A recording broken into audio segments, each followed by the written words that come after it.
The last time I was surrounded like this was, I think it was at a demonstration.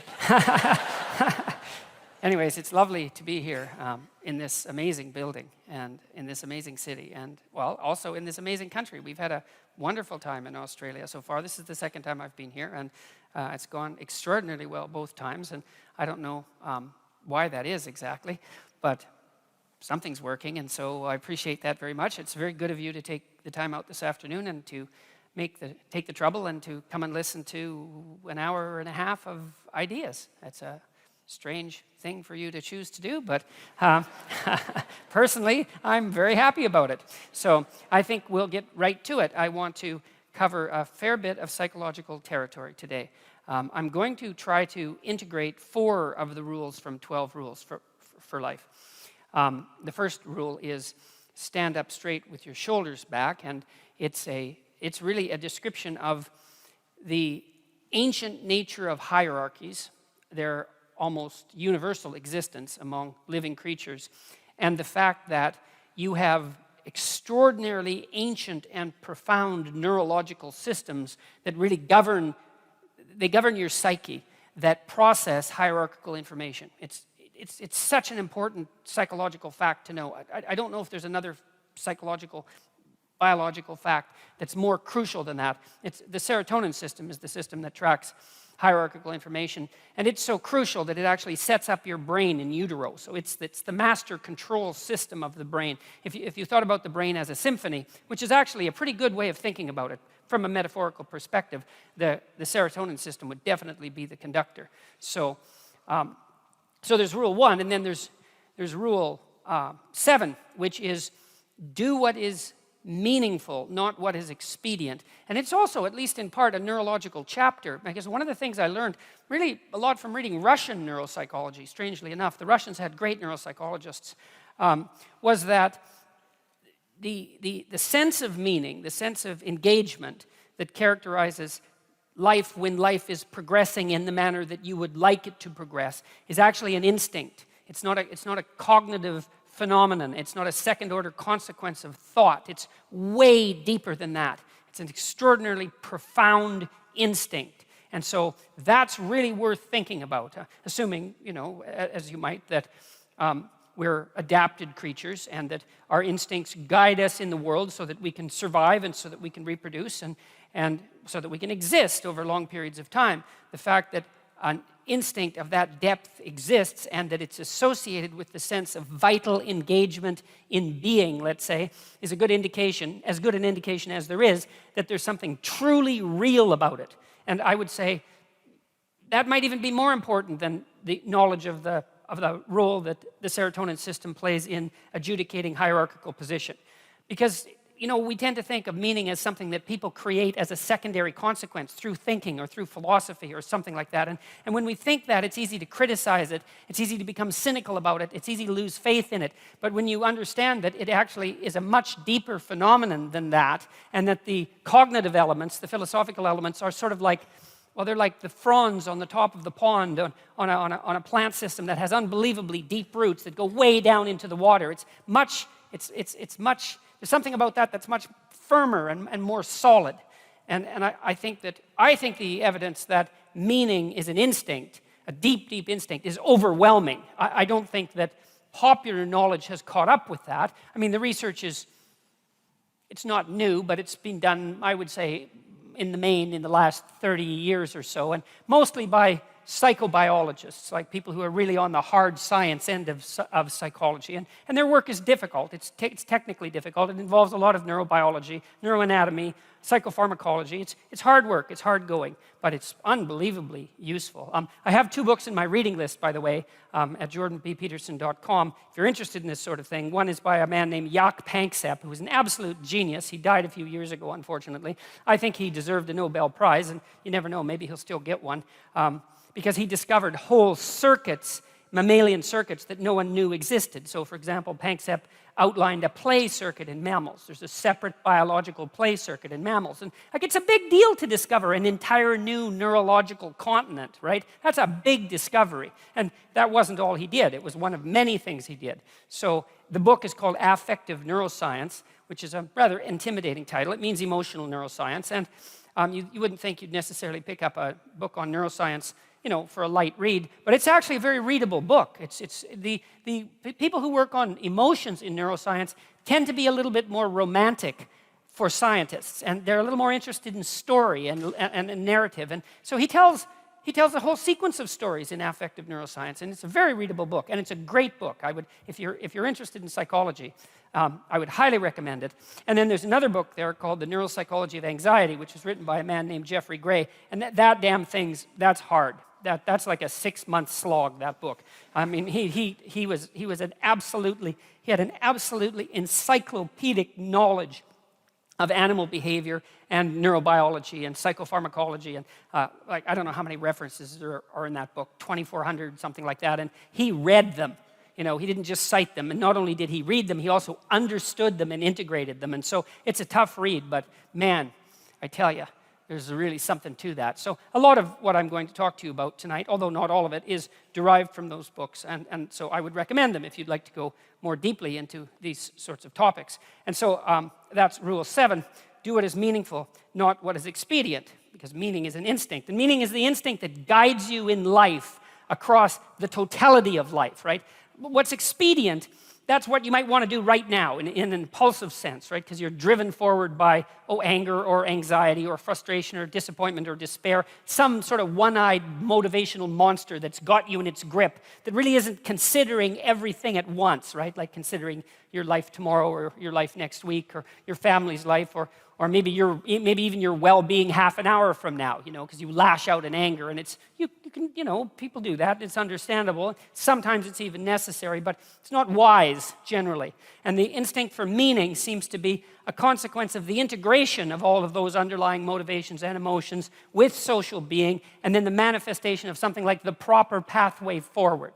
And you need that because you need to know how to move forward in life, because you need to move forward in life. You need to act in life. And the other thing that's, I suppose, part and parcel of, let's say, 12 rules for life is the insistence upon action as of primary import. We're not fundamentally creatures who passively perceive the objective world. That's not the goal of our perceptual systems. It's not the goal of our memory.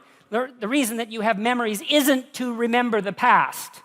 The reason you have memories is so that if something bad happened to you in the past, you can figure out what it was that was bad, and you can figure out why it happened, and then you can not do it again in the future, right? It's very practical. And it's the same on the positive end of the spectrum. If good things happened to you in the past, then conceivably duplicating whatever you did to get those good things to happen could have them happen again in the future. So it's practical memory, and it's oriented towards action, and it's oriented towards like the quality of your life, not to the description of the objective world, even though that may be a useful thing to do, at least under some circumstances. So that's Rule 7. Rule 8 is tell the truth, or at least don't lie. And originally that rule was just tell the truth.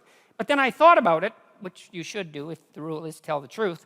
And I thought, no, you better be careful about putting forward a rule like that, because to tell the truth implies that you know the truth. And you don't know the truth because you're too ignorant to know the truth. Like, you don't know the truth about anything fully, right? If you push your knowledge out far enough, if I ask you why about something you're doing enough times, it's usually only 3 or 4 times, by the way, you're out of answers, you don't know.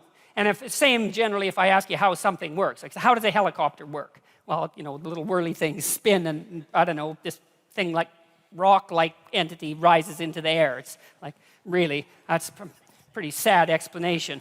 And that's kind of the level of detail that you have about a lot of things. So, you're pretty ignorant like everyone else. It's just so, well, there's just too many things to know, and they're detailed and difficult. And so you get by with pretty shallow understanding of most things. And so you can't really tell the truth, but I think you can not lie. And that's not even the same as not being wrong, because of course you're also going to be wrong, and you're going to have stupid theories too, and they're not even necessarily lies. A lie is when you know that what you're saying is not true and you say it anyways.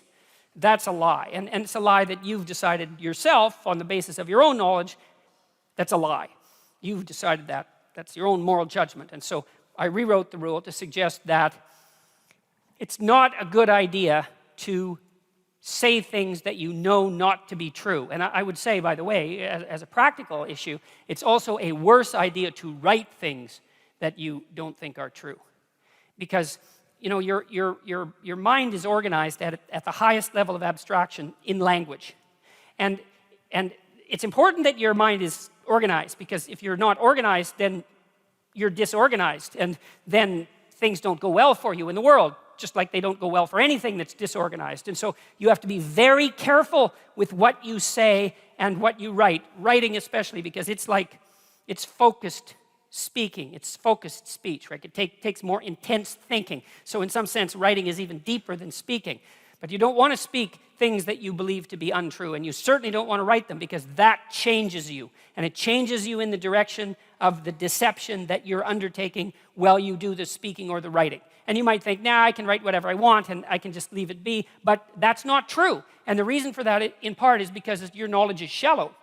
And so if you take rather shallow knowledge and then you write something detailed that's false, you end up convincing yourself in all sorts of ways that you don't even notice that what you wrote that was a lie was true.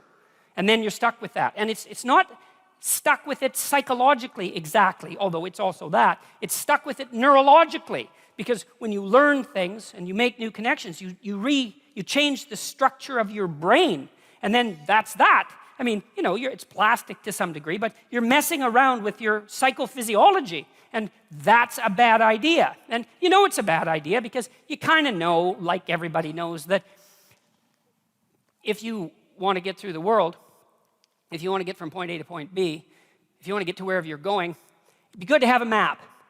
And it'd probably be good to have a map that isn't full of holes and errors, because otherwise you're not going to get to where you're going. You might not even know where you are to begin with. And that seems like a bad plan if you're going to undertake a journey, and you are going to undertake a journey because your life is a journey. So pathologize your speech, then you pathologize the systems that guide you, and then that relates back to Rule 7, which is, well, you have an instinct for meaning, let's say, and it can guide you, and you need it.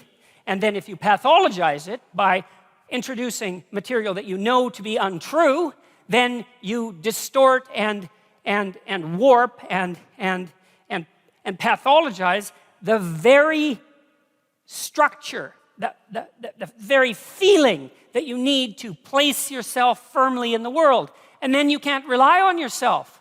And this is a very bad idea, because you need to rely on yourself, especially in situations of crisis, you know, when you have difficult decisions to make. And it's like, well, it's not obvious whether I should go right or whether I should go left, right? Because there's a lot riding on both decisions, and so you're sweating it out. Or maybe you have 3 or 4 decisions to make at the same time. It's like you can talk to your friends and all that, but you're the guy in the final analysis, man. It comes down to you. And if you can't trust yourself because you've filled yourself up with nonsense, then you'll make the wrong decision. And then, hey, maybe you'll pay for it for the rest of your life. And maybe you'll deserve to as well. And so it's very, you know, you hear now and then at university students say, undergraduates, they say, well, I just write what the professor wants to hear, and then I get a good grade. It's like, first of all, most professors aren't that corrupt. There are corrupt professors, but most of them are not that corrupt. You have to be pretty damn corrupt before you go that far, before a student will hand you something that's well crafted and well thought through, and you'll actually punish them for it. You've gone way off the malevolent end of the academic spectrum when you do that. Now, you know, maybe you're a bit biased and you'll give them a B+ instead of an A, and it's not like that's particularly forgivable, but it's not a catastrophe. So I think it's a bit cynical on the part of the undergraduates, usually. But more importantly, it's like, what are you going to do? You're going to do your whole 4-year degree, and all you're going to do is write what you think your professors want to hear, and you think you're going to come out educated? You think you're going to come out the person you were when you went in? It's like, no, you're not, because you've rewritten a different self, and you've practiced deceit with regards to your highest moral faculty, right? Your capacity for articulated speech. You've practiced that for 4 years. And so then definitely when you come out, you're way worse than you were when you went in. And that's not education. That's the antithesis of education. Better not to be there. Better to lay bricks, right? And I have nothing, by the way, against bricklayers. Way to be bricklayers, as far as I'm concerned. But at least they can lay a straight brick wall and it will stand up, and there's something honest and solid about that. Much better that than to go and produce written material that your soul isn't in. That's what the damn education system is for, insofar as it's not, you know, there to train you professionally. It's to develop you psychologically and spiritually, and to turn you into a citizen, you know, into a competent human being. You compromise that because of expediency, an excuse usually. It's a very bad idea. I would highly recommend against never doing it. And I would say the same thing at work whenever. It's very psychologically dangerous to say things you know not to be true. So, and in part it is because it warps that instinct for meaning. And so you need that instinct for meaning too. So, and we should get this real straight. Why do you need it?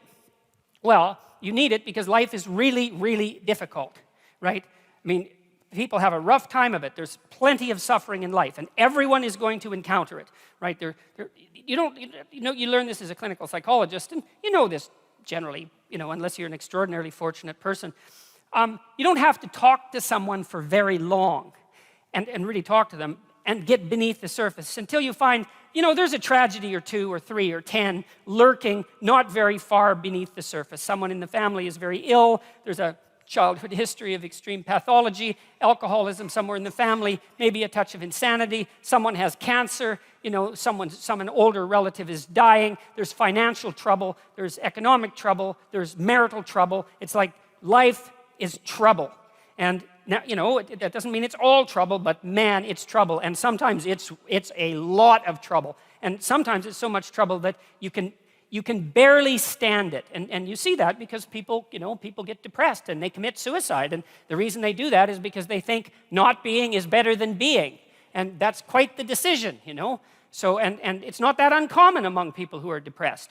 And so it's a very important thing to consider. And it isn't just a matter of depression and suicide. That's bad enough. But, if you're unhappy because your suffering has pushed you past the point of your ability to cope, then there's all sorts of other things that can happen to you that aren't directed towards you. You can become cynical, and you can become bitter, and you can become cruel, and you can become narcissistic and deceitful and arrogant, and it's like everything's for you. And then you're out for revenge. That's a nice one. I don't know against who, but maybe everyone.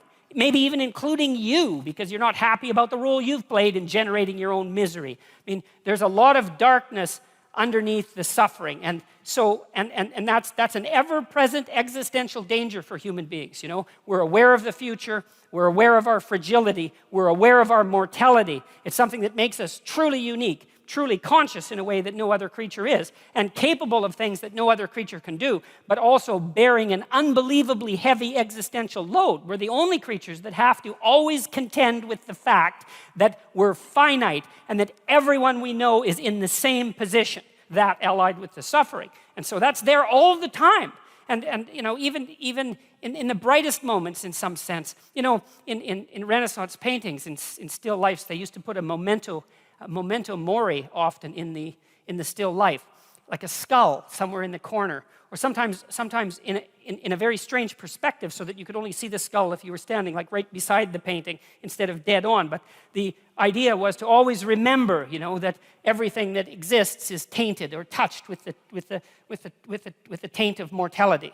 And that's rough, but there's some useful things in it. It keeps you awake and it keeps you focused if you're careful. But it also does indicate to you, if you think about it, the necessity of having a meaning in your life. Because if it's true intrinsically that life has this unbearable element of suffering, which seems to be completely in what would you say, indisputable as far as I'm concerned, and it's worse than that too, because it's not just suffering, it's suffering contaminated with malevolence, right? It's bad enough to have something bad happen to you, and it's likely that that'll happen. But it's even worse for you to do it to yourself and to know that you did it. That's rough. And it's also extraordinarily rough to be betrayed by someone else or, tyrannized by your own culture. And that's not just suffering. That's like unnecessary and pointless suffering that's being directed at you by something that wants that to happen. And so both of those are very, very powerful, let's say, archetypal forces, suffering and malevolence, and we have to deal with them at every level of reality. And you need something to push back against that. It's not optional, if that's the default position, and I think it's the default position. Like, a meaningless life isn't meaningless. It's suffering and malevolence. That's not good. And if that's acted out, that's the other thing. If that's acted out, and I've read the accounts and the actions of people who've taken a very vicious turn into the darkest parts of the underworld, consequence of their resentment and their malevolence, and then their desire to make everything in the world suffer for the outrage of its existence, man. I mean, that's how we turn things into hell. If you want to know why totalitarian states take the brutal twists they take and why people are motivated to do the absolutely terrible things that they do, well, that's why, is that the suffering and the malevolence that's intrinsic to life overwhelms them, and they turn in a very bad direction, and then they make everything that's already bad way worse, and we're very, very inventive at such things. And so That's not good, unless that's the path you want. That's a bad idea. You need an alternative, and that's meaning. And then rule 10, well, that's be precise in your speech. And so I'm going to weave those together and see what we can come up with as something like a general theory of meaning. That's really what I've been working on, I would say, for 35 years, something like a general theory of meaning. And so I'm going to see if I can deliver the whole damn thing in 35 minutes, so which I've never really been able to manage, but I've had a lot of practice, so maybe this is the night. So, okay, so the first thing I want to tell you about is a little bit about how you perceive things, because it's very important to know how you perceive things. And you don't perceive very much, by the way, because, well, there's a lot of the world, way more than you can possibly imagine, and there's not that much of you. And so a lot of information is coming in through a very narrow channel. And it isn't easy, given the fact that all that information exists, it isn't easy to figure out how to narrow that channel so that the information you get is the information that you need. It's information you need that also gives you a grip on the world, right? It has to be practically useful, true and practically useful, something like that. It's a very, very, very, very difficult problem to solve. And a lot of it you don't even really solve, because you can't. It's too complicated. You solve it by doing what you're doing right now, for example. So here you are in this unbelievably beautiful building, and I read today a little bit about it, and today it would cost about $1 billion to build this building. And so you're sitting here, and you're all sitting here peacefully, and you're all pointing in the same direction, right? And we're all basically doing the same thing, and we're doing it peacefully, and we can all focus on the same thing, and we had to invest $1 billion for that to be able to happen. And so think about that, is that part of the way your society solved the problem of the complexity of the world for you was by investing $1 billion in what, how long did it take to construct this place? 15 years, something like that. Maybe it was longer. So that you could sit here in relative comfort and peace and tranquility and concentrate on something that's very focused, maybe something of beauty, something of artistic merit, something of intellectual merit, and that the rest of the world wasn't there, so you didn't have to worry about it. And that's not all. It's not just that you're here in this building and the chairs aren't falling apart and the floor is reliable and the electrical lights work and the sound quality is good and like all the technology is working and there's people beetling away in the background like mad constantly everywhere, making sure that those impossible things keep happening so that you don't have to be distracted. But then you're also sitting with people who are roughly like you. Roughly like you enough so that when they come into a venue like this, they know enough to sit down in the seats and face forward and not turn around and look at the person behind them, which would make them very nervous, right? Which would be an indication that that person isn't playing the same game as everyone else, and so God only knows what they're up to, because you just wouldn't want that, right? You wouldn't want the guy in front of you turning around and just looking at you for the next 90 minutes. And, well, it's worth thinking about why. Like, well, what are you thinking about? You're going to be sitting there looking like this. Your eyes are going to be darting around, and maybe you're going to be nudging someone and, pointing at this person because maybe they have some idea of what this person is up to, because you don't. And the problem is, if you don't know what that person is up to, then they could be up to anything. And anything is a lot of things to be up to. And you don't want people to be up to anything.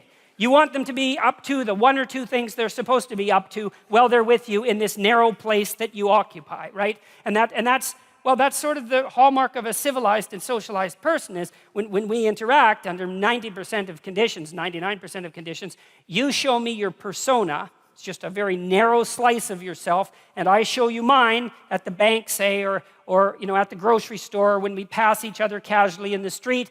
We nod and say hi, and you nod and say hi, or we just walk by peacefully, and like we're seething with complexity, and we don't let any of that out. And the reason for that is we don't want anybody else to let any of it out either. Right? So we keep ourselves simplified, and we build our architecture for that. And so, you come into a building like this, and the building tells you what to do.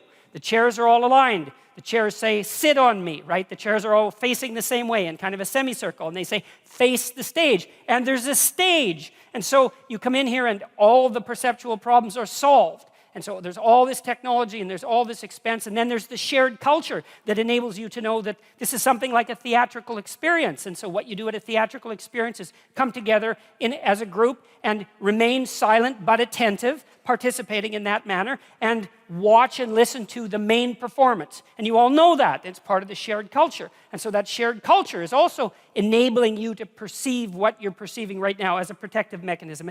And that's part of a broader shared sense of civilization, and it's dependent on a shared government. And then there's other forms of protection, you know? I mean, well, the sun isn't shining on us too brutally because we have a roof, and we're not in danger of warfare because you have borders, and you have an armed forces, and you have policemen, and it's like, Christ, there's just things going on around you like mad to ensure that you can sit here so peacefully and so much as if the world isn't a complex place for an hour and a half and do something this focused. And so that's partly how you solve the perceptual problem. You don't see the world that much. You screen a lot of it out. Now, there's a good illustration of this. A psychologist named Dan Simon did this famous experiment, which he called Gorillas in Our Midst. And some of you know about it, but I'm going to go over it because it's such a fun experiment to talk about, because it's so ridiculous and so illuminating, and because it's so relevant to what I want to continue talking to you about. So here's the deal. You go into Dan Simon's lab. He was at Harvard 20 years ago when he did this, and he was interested in this phenomena called change blindness. You know, you see those kids' books sometimes where there's picture 1 and picture 2, and you're supposed to look at picture 1 and then look at picture 2 and see what's changed. It's actually hard. You know, you look at picture 1, you say, well, I saw that. And then you look at picture 2, and it's different, but you can't see the differences. And you have to really compare back and forth before you can check out the differences. And that's what perception is like, is you're very blind to change, way more than you think. And way more than anybody thought before Simon did his experiments. And so he did this crazy experiment. So here's the setup. Video camera set up in front of a elevator bank, right? And so the camera would be here, the elevator bank would be about here, so you know it's pretty close-up shot. There's 6 people participating, 3 of them dressed in black, 3 of them dressed in white. The white team has a basketball, the black team has a basketball. They fill the whole screen, so it's not like they're way over in the corner this high and you can barely see them. They fill up the whole screen. You can detect their facial figures. It's close shot. You see their whole body, but it's clear. There's no tricks in it. And you sit there and you're the experimental subject, and the psychologist or his assistant says, okay, here's your task. And you're there to be focused on a task, apparently, because you're in a university and you're in a lab and you'd expect to be focused on a task. And so you're already primed for that, and you're willing to go along with it, to be obedient. But to be a good sport, let's say, that's better than obedient. And you want to do a good job because it's intimidating to be in a lab like that. And so you want to do a good job of whatever you're supposed to do, unless you're a troublemaker. And you're probably not, because you wouldn't go into the lab to begin with if you were a troublemaker. So Simon says,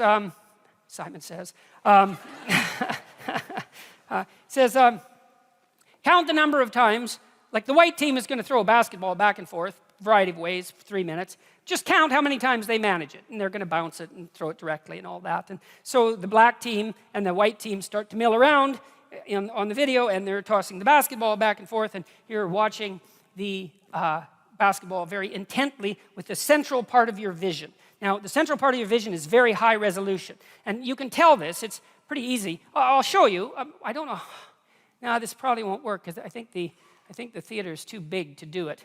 But we could try it, I guess.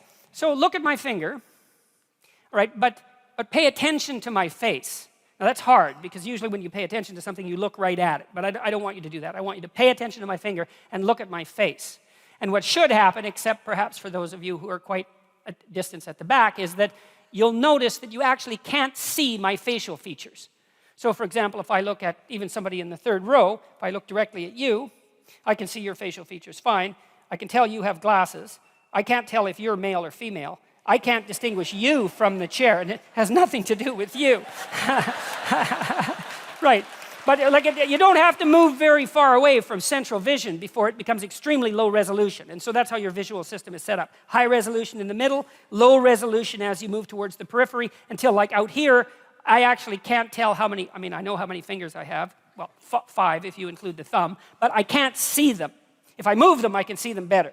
Because that's one of the ways your visual system overcomes its limitations, is that it's better at seeing movement than things that are stable. And that's because well, if you're watching something and something suddenly moves, off to the right, it might be a good idea for you to shift your attention just to see what it is. And so that's a trick your visual system uses. But mostly it's foveal vision, and it's a very, very small part of your visual field, and it's extremely heavily neurologically innervated in the visual cortex. A lot of cells are devoted to that tiny area in the middle of your vision to make it as high resolution as possible. And it might be nice.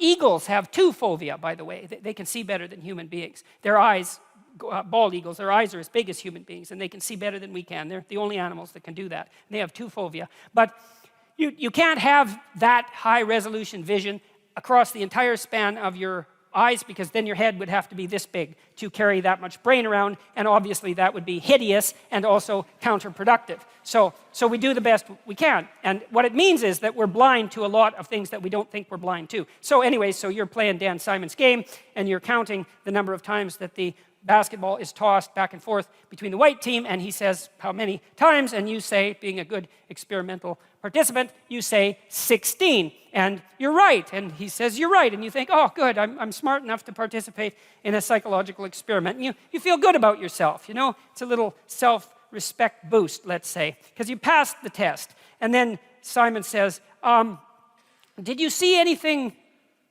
out of the ordinary? And you say, most of you, some people notice, most of you say, no, what do you mean? And Simon says, well, the gorilla. Did you see the gorilla? And you think, well, what do you mean, did I see the gorilla? Like, there was no damn gorilla. I'd see a gorilla, right? If we're watching me on stage and a gorilla came out here, you'd see it. Maybe, as it turns out. It might depend on what the gorilla was doing. But in any case, so Simon rewinds the tape as you watch it so that there's no tricks, and he says, don't count the balls this time, just watch. So it's a different command, right? So you have a different aim now. You're pursuing a different value structure. He says, just watch. And he rewinds it, and sure enough, you see the gorilla coming out backwards and being in the middle and then going off to the side. And then he replays it for you. And a minute and a half into the 3-minute video, in waltzes this damn gorilla. It's a guy, because they didn't have a gorilla for obvious reasons. Ethics committees wouldn't allow them to use a real gorilla. And he's a big guy. He's not a small chimpanzee-type ape. He's 6'4", and he saunters out there and beats his chest like for 4 seconds, right in the middle of the screen, which you might think you'd see since it's right in the middle of the screen, and then he saunters off to the side, and you don't see it. And the question is, well, what the hell's wrong with you? Like, why don't you see it? And it's worse than that. Like, Simon has done other funny tricks. Like, imagine you went to a grocery store and the cashier was behind the counter, right? And you're talking to the cashier, and the cashier says, excuse me for a minute, and then kneels down, and then someone else stands up and keeps talking to you. And you think, oh, you're going to catch that, and you don't. About 50% of people miss that completely. So you can like change the person completely. And the reason is, well, how much processing do you have to do to have a casual interaction with a cashier at a grocery store? And the answer is, not much, right? You don't have to do, the processing doesn't have to be that deep. And you can kind of tell this because you can watch The Simpsons, or you can watch South Park, and South Park has like the world's worst animation, right? I mean, everything moves like this. It's all circles and triangles, and you don't care. It's like 5 minutes into the narrative. It doesn't matter that it's circles and triangles having a conversation. It's fine. The icon will work. And that's a good rule for perception, is you use the simplest possible perceptual scheme that you can manage to get yourself from point A to point B, right? It's a map. You don't see the world. You see an iconic representation of the world. And then the question is, what makes the iconic representation sufficient? And I suppose sufficient means a couple of things. One thing it means is tolerable, right? It doesn't cause an excess of suffering and degeneration.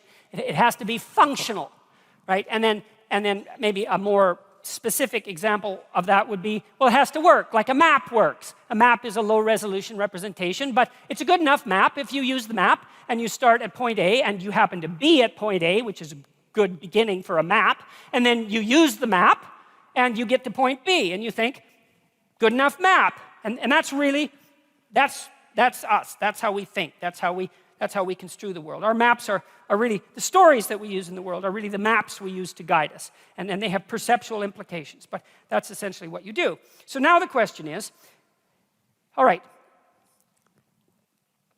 what happened in the gorilla video? Well, what happened was you were aiming at something, right? You're aiming at counting the passes. And the question is, well, why were you doing that? And the answer is, well, someone told you to, asked you to. And then you might ask, well, why did you listen to them? There's lots of other things you might have done in the lab, but that isn't what you did. You did what you were asked to. And we might say, well, that's because you're reasonably cooperative and civilized. And then we might say, well, why is that a hallmark of cooperation and civilization? And we might say, well, reciprocity, like spontaneous reciprocity between strangers who have a bit of a contractual arrangement is part of civilized behavior, and so that's the appropriate thing to do. And we might say, well, you wanted to do a good job in the lab because you wanted to make sure that your status wasn't too low. You know, you could count to 16, and so you can give yourself a pat on the back of the head for that. And, you know, it's part of being a civilized person. And so there's a huge value structure behind that. Like, you didn't go into the lab and shoot it up, you know? You didn't bring a hand grenade, right? And you didn't sexually assault the experimenter. There's lots of things you could have done in there. And you didn't do those things. You just sat there and counted the balls and missed the gorilla.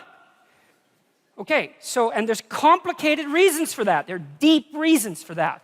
And so there are deep reasons for how you perceive things and why. And so that's what we're going to go into. So the first thing we're going to do is talk about the basics of perception. And perception is very, very tightly related to action, to movement forward, and to emotion. And those things are very important to know.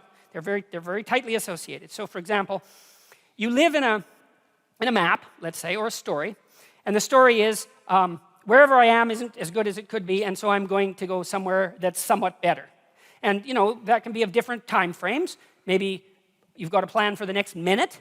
You know, you're hungry, and so you want to go somewhere to eat, or maybe it could be for the next hour, or the next week, or the next day, or the next year, or whatever. But basically what you're trying to do is take where you are, point A, and make it better, point B. And so you're always somewhere that isn't quite as good as it should be, and you're always going somewhere that's somewhat better. At least that's the hope. Unless things have gone wrong, you know, and you feel, God, it's nothing but downhill from here on in. And that's not good. You don't want that. That's a pathological condition. So, and it's kind of unfortunate in some sense because it means you can't be satisfied with what you've got. But how the hell can you be satisfied with what you've got? Because you've got problems coming your way. You know, I mean, even if everything's okay right now, which it probably isn't, but even if it was, that doesn't mean everything's going to be okay tomorrow or next week or next year or 5 years from now, right? You've got the future to take care of and your future self, and you've got your family to take care of, and maybe you've got your community to take care of, so you've got some problems. And so the way things are isn't good enough. And so you're going to fix them a bit. And so then you fix them across different levels of resolution. And you do this, technically in this manner. So you identify where you are. One thing you might think about is if you're mixed up, one of the problems you might have is that you don't know where you are.